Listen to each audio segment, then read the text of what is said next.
Hello ladies and gentlemen, and welcome back to the Sapphire Tech YouTube channel. My name is Pixel, and today we're going to be taking a look at the recently released technical test of HYPERSCAPE, which is Ubisoft's new Battle Royale game, running on our SAPPHIRE NITRO Plus RX 5700 XT at a range of graphical settings.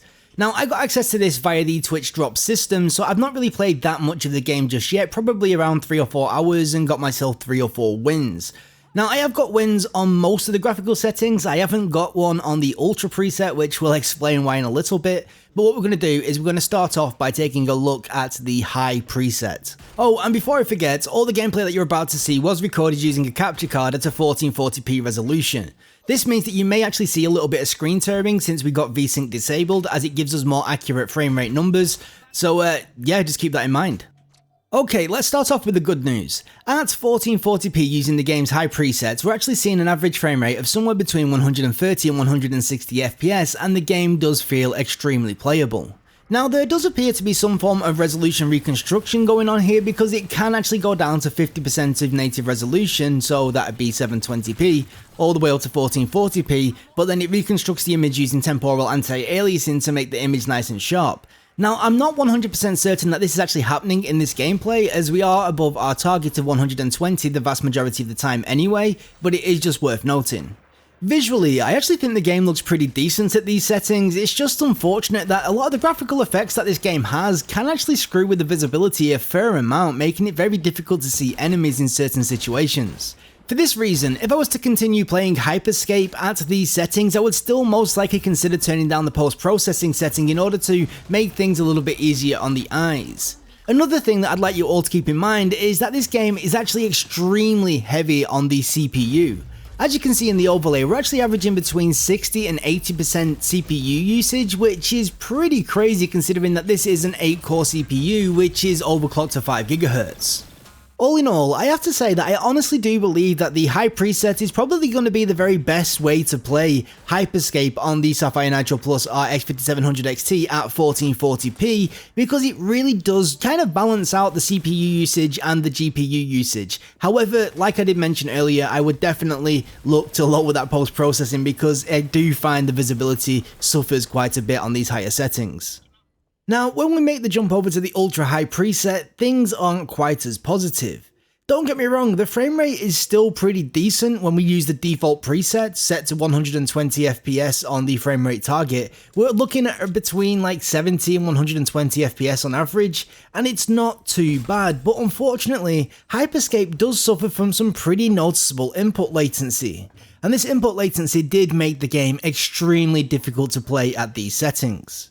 Also, due to the fact that we are using a 120 FPS frame rate target, what you're going to notice is that the image is surprisingly soft, because even on the ultra high preset, the game still does default to a 25% to 100% resolution scaling ratio. Now, in all fairness, it does appear that HYPERSCAPE is using a pretty decent reconstruction technique, as the image isn't overly soft, it is just noticeably soft.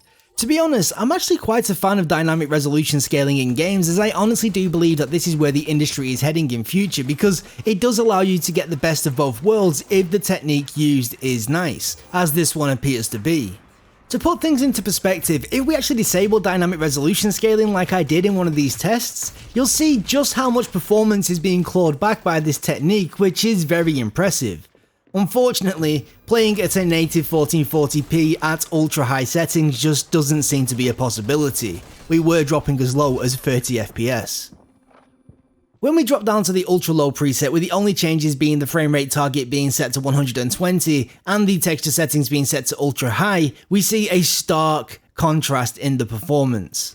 All of a sudden, we see our frame rate jumping between like 170 to 220 FPS, and this is where we're starting to see our first hints of a real CPU bottleneck, as you can likely see by the little spikes in the performance overlay.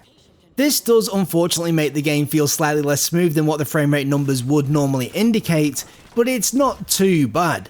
Personally, I really hope that we get to see a frame rate limiter built into the game engine itself, so that we can actually cap our frame rate to around 120 FPS when using a technology like FreeSync. Despite these slightly inconsistent frame times, I have to admit that this was without a doubt the easiest way to play the game. Because of the high frame rate, our input latency was massively reduced, which actually made the game feel nice to actually control for a change, and also the visibility on the lower settings was much better than at high. Since this is still a technical test, I'm really hoping that Ubisoft have got enough time on their hands to be able to polish up some of these rough edges and kind of just work on the input latency, and definitely I do believe that the optimization does need a little bit of work. Now, I know that I've not really spoken much about the game itself, but I'll probably do that in another video when the game reaches kind of full public open beta where you don't need to go onto Twitch and wait for Twitch drops. In conclusion, I honestly do believe that there is still quite a bit of work to be done on Hyperscape if they want the game to do well, to be honest. My number one complaint has got to be the way that the game feels to control, and a lot of that is going to come down to the optimization like I've already mentioned, and the input latency. There's still quite a bit of extra polish which is needed in general as well. The game has been quite a bit of fun, but it does feel janky. Though it is at least nice to see a game which isn't your traditional boots on the ground battle royale. But anyway, like I said, this was just a really quick video to show some performance and gameplay of Hyperscape running on our SAPPHIRE NITRO Plus RX 5700 XT, and I think that I've completed that objective. If you're new around here, please do like the video and slap that subscribe button so you get notified of our future uploads. You can even ding that little bell icon. If you've got any questions, suggestions or feedback, please do leave it down in the comment section below and I will try and get back to you. And with that said, I just want to say a massive thank you once again from myself and everybody here at the Sapphire Tech YouTube channel. You're awesome for watching the video, and we'll catch you next time, so see you later. Toodaloo.